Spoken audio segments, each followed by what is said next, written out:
اچھا، یہ جو واقعہ ہوا مولانا حامد الحق صاحب والا، جس نے آپ کو اور آپ کے خاندان کو اتنا گہرا صدمہ پہنچایا، اور لاکھوں لوگ جو اس سے وابستہ ہیں ادارے سے وہ غمگین ہیں، ابھی تک ابھی طلباء سے بھی ملے ہیں تو ان کے چہرے بھی بتا رہے ہیں کہ وہ دکھ کی کیفیت میں ہیں، تو اس واقعے کی تحقیقات کہاں تک پہنچی ہیں؟ بدقسمتی سے آپ دیکھیں نا کہ حضرت مولانا سمیع الحق شہید کا پاکستان میں جو کردار رہا، جو مفاہمتی کردار رہا، اس سے پہلے آپ سمیع الحق صاحب کے شہادت کا بھی بتا دیں کہ اس کی تحقیقات اتنے سالوں بعد کہاں تک میں وہی بتانے جا رہا ہوں کہ یعنی ان کا جو کردار رہا ہے اس ملک کی فلاح و بہبود کے لیے، اس مدارس کے نظام کے لیے، اس ملک کی ترقی کے لیے، بلکہ اس پورے بیلٹ میں ایک نظام، ایک پرامن نظام کے قیام کے لیے ان کی خدمات تو الحمدللہ کسی سے ڈکی چھپی نہیں. اور ان جیسی عظیم شخصیت کو بھی راستے سے ہٹا دیا گیا، ان کو شہید کر دیا گیا. 7واں سال چل رہے ان کی شہادت کا، آج تک کوئی قاتل نہیں پکڑے گئے. کون تھے کون نہیں تھے، سہولت کار کون تھے، کون سی تنظیم تھی، کس نے کیا، زیرو پیش رفت.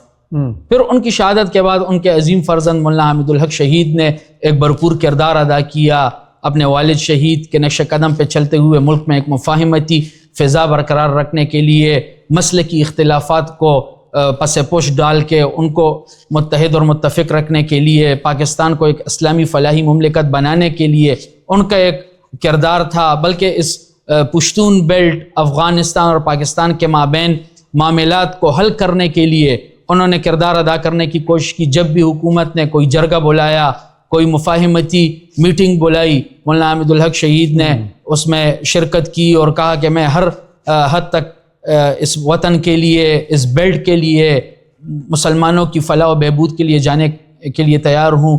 ان پہ بھی پھر دین دشمن اور اسلام دشمن اور وطن دشمن عناصر نے حملہ کیا، ان کو بھی راستے سے ہٹا دیا.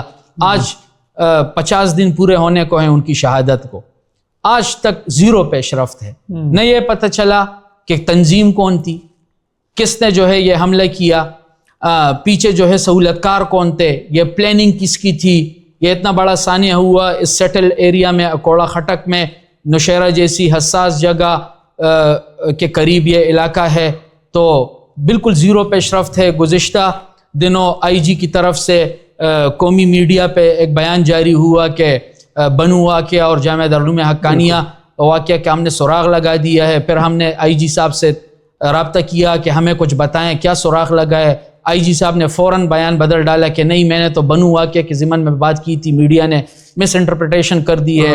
حالانکہ 10 دن پہلے بھی انہوں نے اسی طرح کا ایک بیان پہلے بھی جاری کیا تھا، دوسری بار جاری کر دیا ہے. یہ لالی پاپ دے رہے ہیں. تو یہ اسی طرح لوگوں کی توجہ اس طرف کرانا چاہ رہے ہیں. جب ہم پوچھتے ہیں تو پھر کہتے ہیں کہ کچھ نہیں ہے، زیرو پیش رفت ہے. تو جو تحقیقات ہے اس سے تو ہم بالکل نہیں ہیں مطمئن. اچھا، یہ تو پولیس کی آپ نے بات کی، جو دیگر سیکیورٹی ایجنسیز ہیں، حساس ادارے ہیں، ان کے ساتھ اس حوالے سے کوئی روابط وہ کیا کہتے ہیں؟ تو میری بات ان کے پاس بھی انٹلز تو آ رہی ہوتی ہیں.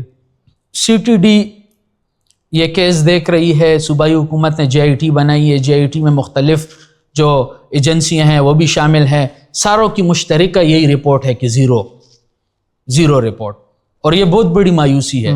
50 دن گزرنے کے بعد پاکستان جیسا ملک جو اتنی بڑی پارٹی کا سربراہ ہے، بالکل، اور اس کے باوجود یعنی یہ سارے ادارے جو اتنا بڑا بجٹ پاکستانی عوام کا ان پہ لگ رہا ہے، جو یہ کہتے ہیں کہ ہم بہت زیادہ باصلاحیت ہیں، ہم دنیا میں ٹاپ پوزیشنز والے ہیں، اس کے باوجود اگر وہ ابھی تک تفتیش میں ناکام ہیں تو یہ تو ان کی اہلیت پہ سوالیہ نشان ہے.